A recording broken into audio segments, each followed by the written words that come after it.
Et 3 ans après leur dernière conversation, Emmanuel Macron et Vladimir Poutine se sont parlé hier pendant 2 heures, François. Au menu de cet entretien, l'Iran et l'Ukraine. Oui, et c'est un entretien étonnant entre Vladimir Poutine et Emmanuel Macron. Étonnant parce que Vladimir Poutine et Emmanuel Macron ne s'étaient plus parlé depuis le 11 septembre 2022, et en particulier, vous vous en souvenez, depuis les massacres de civils ukrainiens perpétrés par l'armée russe à Boutcha.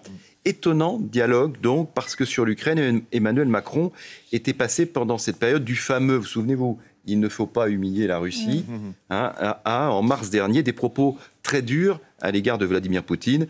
La seule puissance impériale et révisionniste que je vois en Europe, c'est la Russie. Et au fil des mois et des années, le président de la République était même devenu l'un des plus fidèles soutiens de Volodymyr Zelensky, un des plus fidèles soutiens occidentaux en tout cas. Le président de la République avait perdu donc toute crédibilité vis-à-vis de Vladimir Poutine ? Même plus que ça, je crois. Emmanuel Macron avait en fait adossé l'habit de l'ennemi européen de la Russie, et Vladimir Poutine ne lui faisait aucune confiance. Pire même, côté russe, on m'a avoué récemment que si des troupes françaises avaient été stationnées en Ukraine, vous savez, dans le cadre de cette force européenne de maintien de la paix, eh bien, ces troupes françaises, donc les nôtres, auraient été la cible prioritaire de l'armée russe. C'est ce qui m'a été dit. Alors, je crois que l'Élysée a reçu le message 5 sur 5, et cette hypothèse, longtemps présentée comme la solution des garanties de sécurité pour l'Ukraine, eh bien, cette hypothèse a finalement été abandonnée comme par enchantement. Non, mais alors, pourquoi subitement cet entretien ?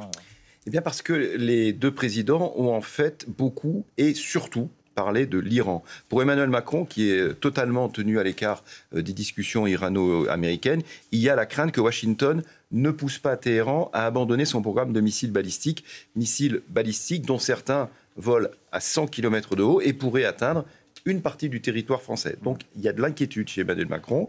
Et les Américains, eux, sont obnubilés par le programme nucléaire iranien. Mais c'est tout. Pour Vladimir Poutine, c'est différent. L'Iran est un allié de la Russie, et avant les frappes israéliennes et américaines, Téhéran livrait à Moscou des Shahed. Vous savez, ce sont ces drones kamikazes extrêmement efficaces, responsables encore aujourd'hui de destruction massive en Ukraine. Donc, Vladimir Poutine ne veut pas que le régime des Mollahs s'effondre totalement, même si d'ailleurs, paradoxalement, il n'a pas levé le petit doigt pour les soutenir, on l'a vu. Donc cette discussion téléphonique étrange, c'est en fait des deux côtés l'envie de reprendre la main sur l'Iran et sur l'Ukraine, d'autant qu'en Ukraine, la situation est très évolutive, comme on dit à l'armée ou dans la diplomatie.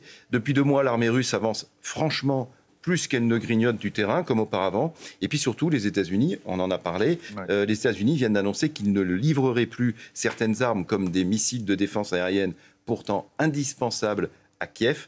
Vous le voyez, en Iran comme en Ukraine, l'histoire est en train de s'écrire sous nos yeux. Washington qui dit s'inquiéter de la baisse de ses propres stocks de munitions, d'où cette nouvelle qui réjouit sans doute Vladimir Poutine. Et juste, le coup de fil a été initié par qui ? En fait, ils disent qu'il a été initié des deux côtés. D'accord. Bon. On le saura peut-être. On doit les croire.